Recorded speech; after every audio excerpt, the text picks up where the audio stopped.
대검검찰수사심의위원회는 월성원전 수사를 받고 있는 백운규 전 산업부 장관에 대한 불기소를 권고했습니다. 이들은 월성원전에 대해서 검찰이 수사를 계속할 필요가 없다는데 위원 전원이 만장일치로 결론을 냈다고 합니다. 이로써 월성원전 수사에 단초를 제공하고 이를 주도했던 최재형 현 국힘당 후보와 윤석열 현 국힘당 후보는 적지 않은 정치적 타격을 받을 것으로 보입니다. 지지율은 이럴 때 빠지는 겁니다. 같은 편도 뭐라고 할 때 빠지는 게 우리나라 보수층의 지지율입니다.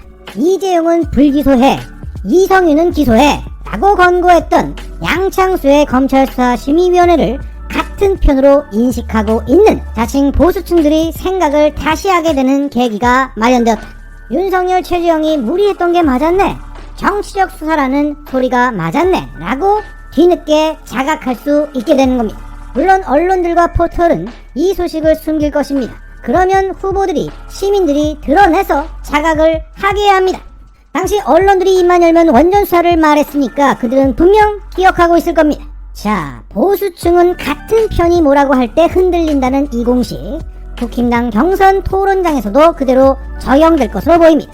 최근 대선 여론조사 추이를 살펴보면 윤석열의 지지율이 여론조사 방식에 따라서 출렁이고 있습니다. 전화 면접 조사 방식, 즉 사람이 전화할 때 윤석열의 지지 의사를 숨기던 사람들이 ARS, 기계음이 나오는 조사에서는 윤석열의 지지 의사를 밝히더라. 결국 8%에서 12% 내외의 샤이 윤석열층이 존재하더라. 이 샤이 윤석열층의 의미는 그간 윤석열이 정치 참여 선언 이후에 윤석열 엑스파일 줄리 1일 1만원이 이어지는 속에서 지지율이 전체적으로 빠지긴 했지만 그게 그렇게 많지 않더라. 그러니까 적극 지지층이 소극 지지층으로 이동했을 뿐이다. 여전히 그들은 윤석열에게 붙어있음을 ARS 조사를 보면 알 수 있다. 이것을 김어준 총수는 지지세가 말랑말랑해졌다고 표현했습니다. 결국 그동안 열린공감TV를 필두로 우리 시민들이 수없이 윤석열을 깠던 그 노력은 눈에 띄는 지지 철회까지는 이끌어내지 못했으나 그걸 말랑말랑하게 하는 데까지는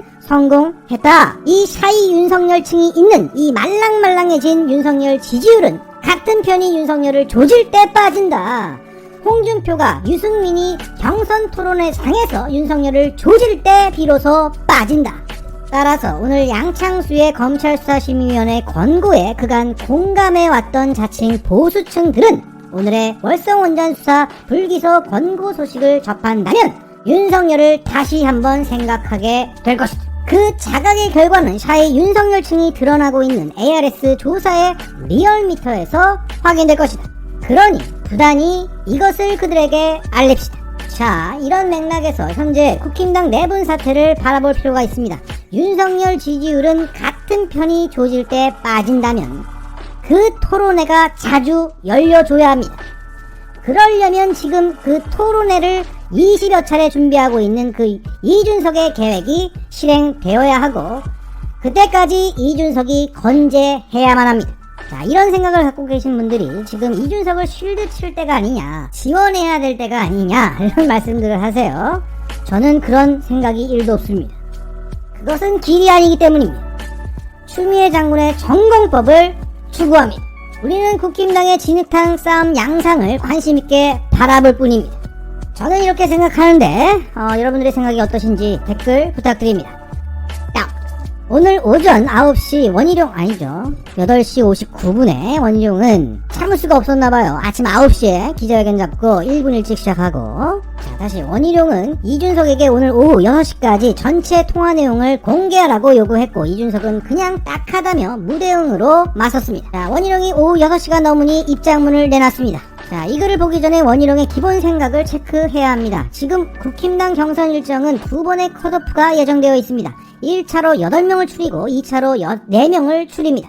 결국 지지세가 약한 원희룡은 그 4명 안에 드는 것이 당연한 목표입니다. 그러려면 윤석열은 안되고 홍준표는 좀 어렵고 최재형은 지지층이 다르고 유승민이가 만만한 겁니다. 그래서 예전까지는 이들과 친했지만 이전과 다른 지금의 행보가 나오는 게 아니냐. 이준석과 연결되어 있는 유승민을 경쟁 상대로 보고 있기 때문에 유승민을 제껴야 하니까 이준석한테 자꾸 전화해서 경선누리 어쩌고 상의하라 뭐 어쩌고 이렇게 얘기했던 겁니다. 이 와중에 윤석열과의 담합설은 저는 좀 서브로 봅니다. 그러니까 지가 먼저 살고 봐야 하니까 나한테 이 룰이 좀 불리해 라고 얘기하긴 좀 그러니까 윤석열, 잘 나가는 윤석열을 좀 핑계 삼아서 얘기하다 보니까 그 담합설이 조금 도는 게 아닌가 이렇게 생각하고 있습니다. 자, 어찌됐든 내용 볼게요. 결국 이준석 대표는 전화통화 녹음 파일 원본을 공개하지 않았다. 자신의 잘못을 사실상 인정한 것으로 생각한다. 다시는 이런 잘못을 되풀이하지 마. 앞으로는 공정 경선에 내가 이와 같은 문제를 제기한 이유는 공정 경선 정권 교체를 위해서야. 자, 특정 후보에게 불리한 방향으로 경선 룰이 만들어지는 상황에서도 본인에게 유리하다고 생각하는 후보들은 이 상황을 즐기기만 했다. 그러니까 지금의 룰은 나에게 불리하다. 아무도 바로 잡으려 하지 않았기 때문에 내가 나선 것이다. 그런 대의를 가지고 이준석과 통화한 것이고 앞으로 이준석 공정 경선 해라 이렇게 마무리됐습니다. 이게 바로 원희룡입니다. 자신의 분리를 대의로 포장하는 이 느낌, 그리고 마치 결단이라도 할 것처럼 하다가 발 빼는 이런 용두사미의 느낌. 야, 그래서 잘도 컷오프 통과하겠다. 자, 이렇게 원희룡은 이준석에게 그냥 딱합니다라는 그 굴욕적인 말을 듣고도 자체 정신승리하면서 홀로 휴전을 선언했습니다. 죄주의 아들이 이렇게 무너지네요. 이러니까 뭐 전두환한테 가서 저인하지. 자, 하지만 이것은 휴전이지 종전이 아닙니다. 이 앙금을 우리는 저장하고 넘어가겠습니다. 자, 그리고 지금의 혼란한 국힘당 내분 상황에서 가장 큰 문제는 말릴 사람이 없다는 겁니다. 이런 가운데 오늘 중앙일보는 김종인이라는 어른이 나섰다 뭐 이렇게 하면서 이준석은 왜 서병수를 그렇게 고집하냐 콕 짚어서 서병수 뭐 레드카드 아웃 뭐 이렇게 얘기했다. 김종인은 이준석을 이렇게 저격했습니다 라고 전했습니다. 김종인을 다루는 기사들은 좀 조심해야 합니다. 자, 김종인 관련 기사의 특징은 이런 거예요. 김종인이 기자들 앞에서 쭉 장황하게 말하면 각 언론사들은 자신의 입맛에 맞는 걸 따다가 전합니다. 자, 오늘 나온 다른 언론사의 기사를 보세요. 김종인이 윤석열과 최재형이 아마추어라고 낮잡아봤다 이렇게 전하고 있어요. 그러니까 김종인은 윤석열한테도 뭐라고 했고 이준석한테도 뭐 동시에 뭐라고 했는데 중앙일보는 이준석만 깠던 것처럼 전하고 있다는 거죠. 결국 이 기사의 의미는 김종인이 뭐라고 한 그 내용은 중요한 게 아니라 중앙일보라는 수구 특권층의 코어가 현 국힘 내분 상황을 정리하고 싶은데 그 방법으로 이준석을 때려서 정리하고 싶어한다 이렇게 읽어야 합니다. 그리고 오늘 서병수 그러니까 이준석의 사람이 국힘 의총에서 권력투쟁에 몰두하지 마라 지도부를 흔들지 마라 이렇게 한마디 하자 국힘당 의원들이 벌떼같이 일어나서 난리들을 쳤다고 합니다. 이 상황을 전하고 있는 기사를 보면 여기서 이준석 편을 드는 의원은 단 한 명도 나서지 않았다 없었다 이렇게 전하고 있습니다. 자, 지금 국힘당 돌아가는 상황을 보면 이준석을 가운데 두고 언론, 국힘당 이런 애들이 둘러싸서 애워싸서 압박하고 흔들어대고 있습니다. 그럼에도 불구하고 이준석이 호락호락하게 무너질 것인가? 그렇지 않을 거라는 겁니다. 우리는 이준석을 매우 싫어하지만 딱 하나 인정하는 게 있죠. 똘끼.